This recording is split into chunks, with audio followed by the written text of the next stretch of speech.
UFC heavyweight champion Jon Jones sent shockwaves through the MMA world with a cryptic message following his dominant third-round TKO victory over Stipe Miocic at UFC 39.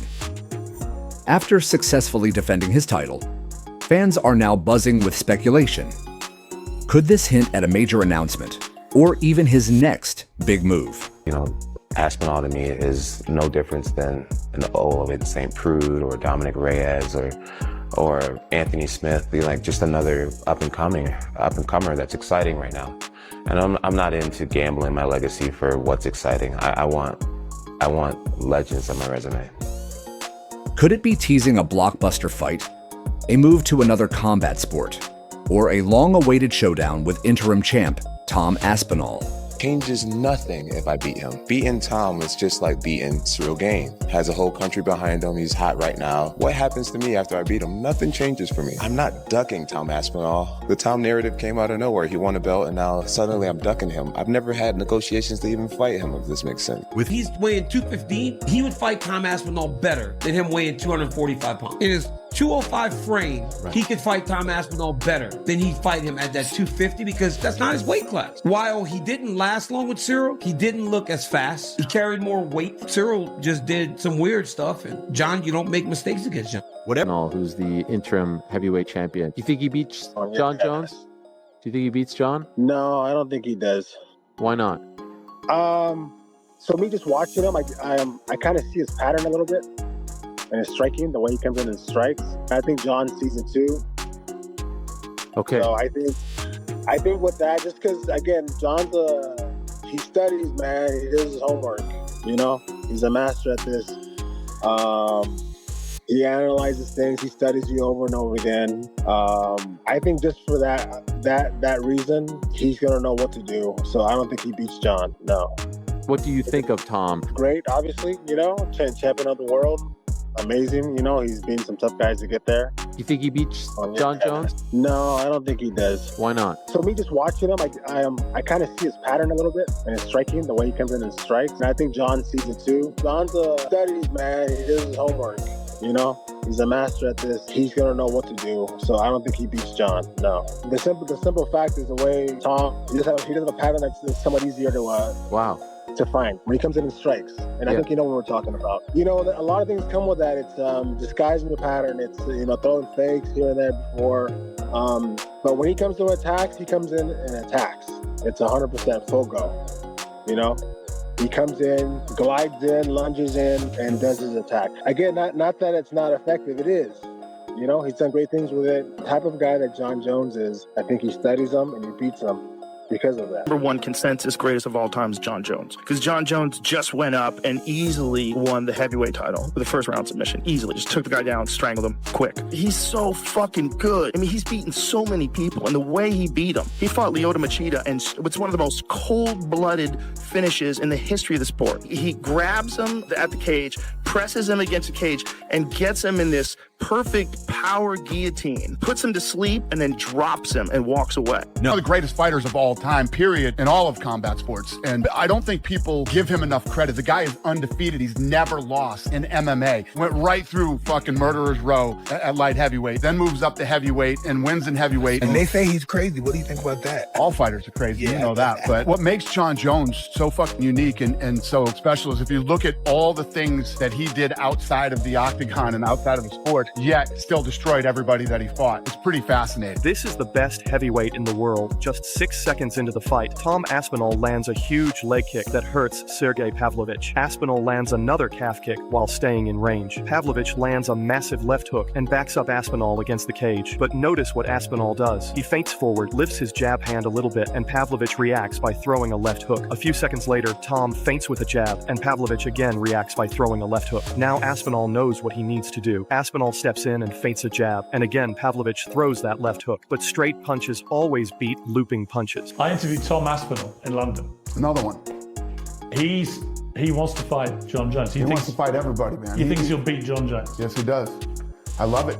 I love that. And a young, aggressive, talented heavyweight that he actually wants to fight all the best. The problem in this business is you have guys that say a lot of things publicly, but behind the curtains don't mean it. don't really want these fights. Tom Aspinall is not that guy. Tom Aspinall wants to fight all the best in the world, and I love that. How good is he? Very good. We're going to find out, though. We make this Jon Jones fight, and obviously a fight like that for a young, talented heavyweight, and if he can win, he can beat Jon Jones. It's life. Usually, those guys say that shit behind the scenes and not public. Jon says that shit publicly, but not behind the scenes. Jon is a very unique individual to deal with. From day one, I've been confident that Jon Jones would do that fight, right? I mean, even before the fight. I said if he won, there's no way Jon doesn't do this fight. Jon Jones isn't afraid to fight anybody, and that's a fact. And the only time that anything remotely weird has ever happened with Jon Jones was the time that his fucking camp did the weird Chael Sonnen thing. We can't fight Chael Sonnen on short notice. Other than that, and that wasn't him, but other than that, Jon Jones behind the scenes is not a guy that... I think fans are dreaming about Jon Jones and Tom Aspinall. That's the fight I think they're dreaming about. Yes. I think that if Stipe wins the fight or Jon Jones wins the fight, the way that both of those guys are wired, I think they fight Aspinall. So we'll see, 100%. I think it's probably the biggest fight in heavyweight history, and it's a massive fight in the history of the company too. Big fight. What's weird about that? Let me tell you what's weird about that. $2,000+ earned in just 28 days. With 2 to 3 videos uploaded daily, I achieved full monetization in under 30 days.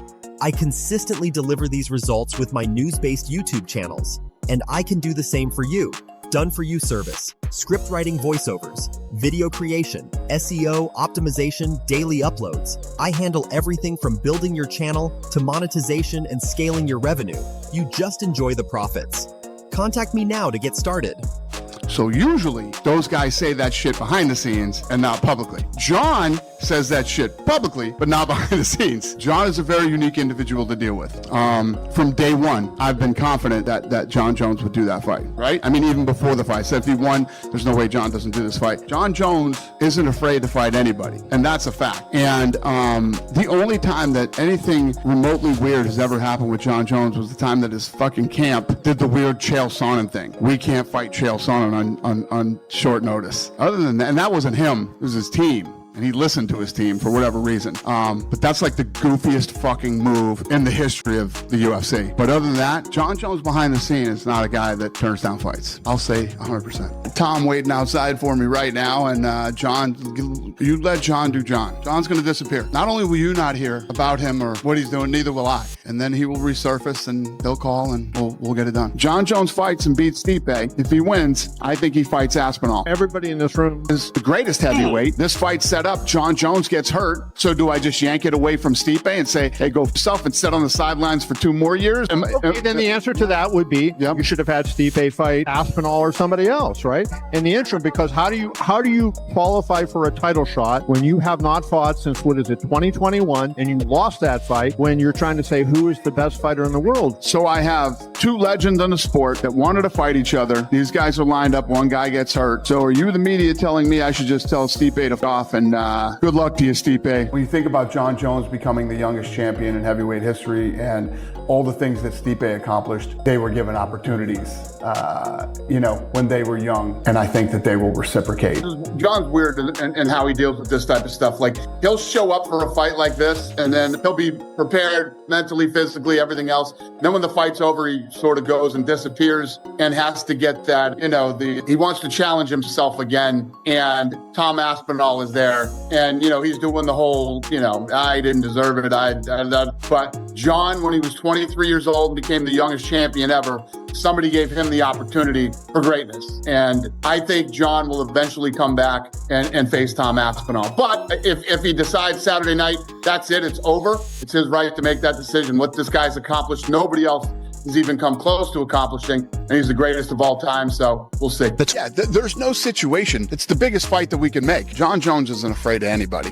It's just a matter of getting the fight done now. Do you still have a thing in your mind like maybe by July or something, if Jon's not committed, we kind of have to look at maybe stripping him and letting Aspinall move on? 100%. Listen, if we don't get the fight done, we move on and we make another fight. If he doesn't decide to retire, he absolutely, positively fights Aspinall. Not Pereira. Aspinall was a middleweight that moved up to light heavyweight. He's also a kickboxer who's done very, very well in MMA. His wrestling isn't even near the level of Jon Jones, and Jon Jones is way bigger than him. If Jon Jones wants to fight again after Saturday night, he will fight Tom Aspinall. I think it's probably the biggest fight in heavyweight history, and it's a massive fight in the history of the company too. What's weird about that? Let me tell you what's weird about that. So usually those guys say that shit behind the scenes and not publicly. Jon says that shit publicly, but not behind the scenes. Jon is a very unique individual to deal with. From day one, I've been confident that Jon Jones would do that fight. Jon Jones isn't afraid to fight anybody, and that's a fact. Well, of course, obviously a guy like Jon Jones has had a career that, if he wants something, we would do it. But you can't just want to do a fun fight and not fight the interim heavyweight champion, the guy who's next. Because if Jon Jones retired on Saturday, Tom Aspinall would be the heavyweight champion. So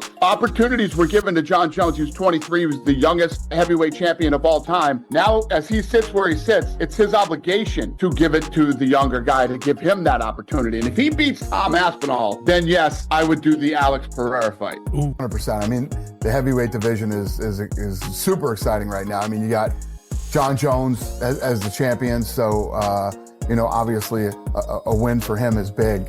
Imagine if we could end up with with an England versus Jon Jones fight. Now you're making me dream. And this year, it would be Aspinall Jones. That's the biggest fight in heavyweight history. And at the end of the day, what my job is to give the fans what they want, and that's what the fans. I mean, let's be honest here. Curtis Blades is not a guy you walk right through. He walked through him tonight like it was nothing. So there's no doubt about that. The guy's got the talent. But when you start talking, he won this fight tonight. He could be the greatest of all time. Again, you know how I feel about Jon Jones. It's just you got some big shoes to fill, and you got a lot of people to wreck. Be the biggest heavyweight fight in UFC history by a long shot. I mean, I don't know what Jon's going to do. Jon's one of those guys that I was saying earlier has the highest fight IQ. He's like fucking Elon Musk in the octagon. Okay, this guy is brilliant in there, and the things that he pulls off. Like you didn't see any of the spinning elbows tonight that he does normally. He did all different shit tonight. I'm sure he sat down and watched Stipe's. He's working his way up. He's climbing up the ladder, and everybody's like, he deserves this, and he deserves that, and he doesn't deserve anything. He looks great, and he looks like he's going to be the guy. You got Stipe and Jon, who have paid their dues. They've been here forever. They fought everybody. They fought all the fights that you could possibly fight. These guys deserve to fight each other. Whoever wins that fight, I think that they owe it to Aspinall to fight him and give him the opportunity that they've been given. When you look at Jon Jones and Stipe, they beat all the guys, right? And you're either going to be the guy that's going to cement your legacy forever, or you're going to hand the torch off the way the torch was handed off to you guys. Pereira fight, but if you and Alex did hound him, he would consider it. But he said that realistically, that's not a fight he wants to see, because he thinks your skills with the wrestling and the size would sort of outweigh what Pereira has to offer. I'm curious what you think about Dane's take on that. Man, styles mix matchups, and I'm sure Pereira's knocked out many heavyweights in his day. I mean, he has a knockout power that transcends, like it's bigger than weight. Pereira's special, and for me, it'd just be worth my while fighting against Pereira. People can call me a duck and a chicken. I'm gonna go home and cash a massive check, and so the duck and chicken thing is kind of funny. Yeah, that's kind of what I want. And if it doesn't line up, then professing my love for Jesus in front of everybody tonight, and telling the world how proud I am to be an American champion, and fighting in front of my president, man, if that was my last fight ever, then I'm cool with that. That was the way to do it. I did the Donald Trump. That was the way to do it, man. So I think one of the really good things about negotiating is being willing to walk away from a deal, and that's the deal that I want. And if that's not what the fans want, then I guess I'll say sayonara. Aspinall, I think they're trying to come to some sort of an agreement. The rumor is that he wants $30 million, and the UFC's going to pay it. He does nothing for me. He does nothing for me. If you're a person that wants to see me really challenged, then I get it. 7 years younger, like 35 pounds bigger than me, right? I get it. It's like, wow, this Jon's so good. We finally found someone way younger and way bigger than him. Let's see how he does against that. I get that narrative. But for me, if you were my manager, if you were on my team, why not fight against Pereira, a guy who's the same age as you, and we walk around